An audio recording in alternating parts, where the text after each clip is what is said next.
Hi, my name is Mike Hill. I'm one of the owners of Valley Road Maple Farm. Ralph And I'm Seinfeld, my Ralph Seinfeld. partner.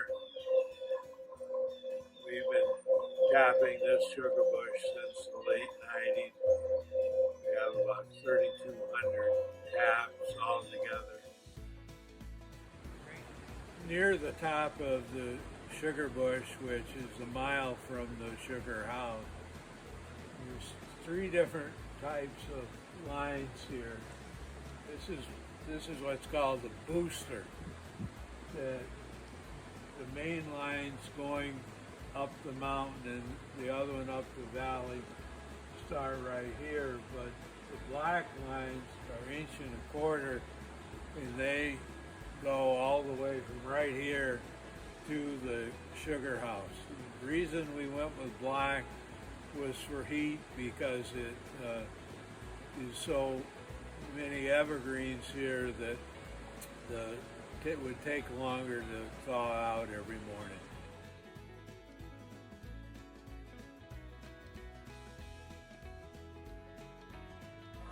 Welcome to Valley Road Maple Farm.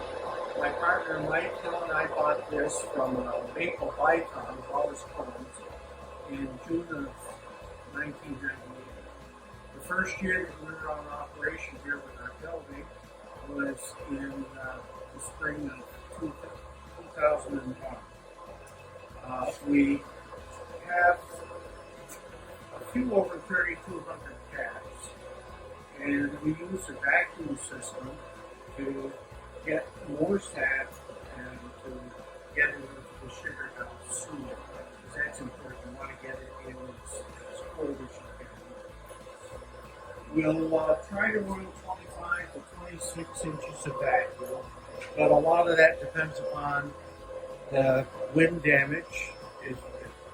Limb can't fall without taking down tubing, and primarily squirrel damage. That's the biggest thing that we get. We can monitor with the two different locations by shutting off to see how fast the vacuum drops. If it drops when I turn these two valves off, then we know if the damage is going to be out in the lower sugar bush. So we can isolate it that way. And then we have other monitors out in the woods so we can determine which main line it's on there as well. All the sap comes into what's called a releaser, and this will just pump and fill up and pump and dump automatically, and it'll do that as long as sap is coming in. The sap will go upstairs to one of three tanks up there. We have the raw sap tank. We're now pumping up the line, going to the outside tank. It's at 2% sugar.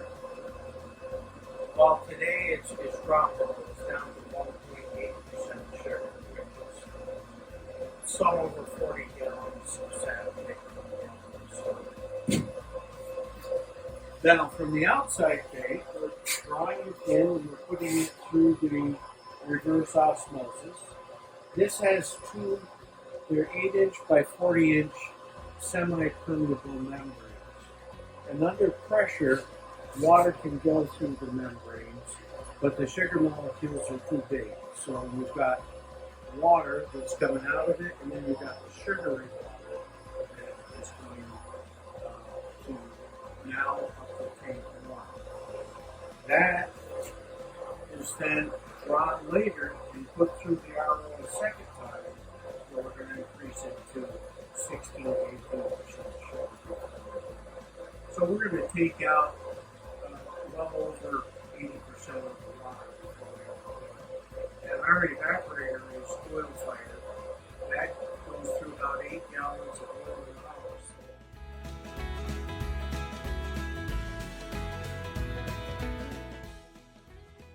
Our second tank, we have a monitor on this so that we can see about how much sap there is to boil. One board will probably take us about an hour boiling. It's coming into the full pocket, going through a flue can. And you can just see in there that there are deep channels there, so most of your evaporation is taking place in this unit. From the far corner over there, we have another float pocket going into the flat bottom front panel. You don't get as much evaporation out of here, but you do get your caramelization. You'll be getting your color, and you'll also be getting the maple flavor. It'll come in through this chamber, and it crosses at opposite corners. And so you're getting the greatest density right here. And when we start boiling this, you'll be able to see how this is working and how we monitor our temperatures. So when will you know to draw off? When we start this up, you're going to see this dial go all the way around. 0 represents the boiling point of water. Syrup is 7 degrees above it. So when we get up to 7, we know that we've got, and we'll start with a small drizzle to make sure that we keep that at 7, not go above it or below it. We're not too concerned about getting exactly on syrup, because once we get that bucket filled, we'll put another dipper under it, and we're going to pour it all into the finisher. This finisher, when filled to this line, is about 42 gallons.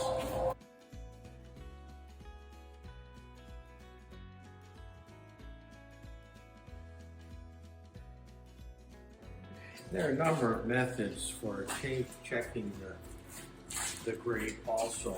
We use primarily now this grading kit, which you get from any one of the maple dealers.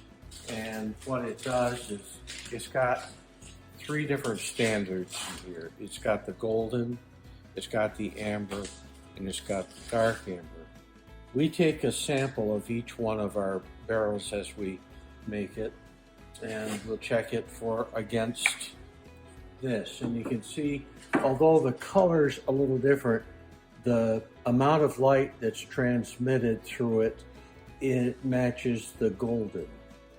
And then there's the amber. You can see when you switch them out of order how much different that is.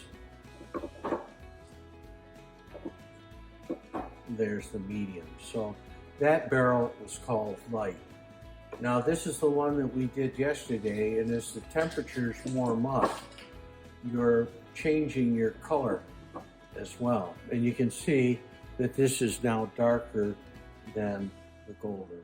This would be an amber.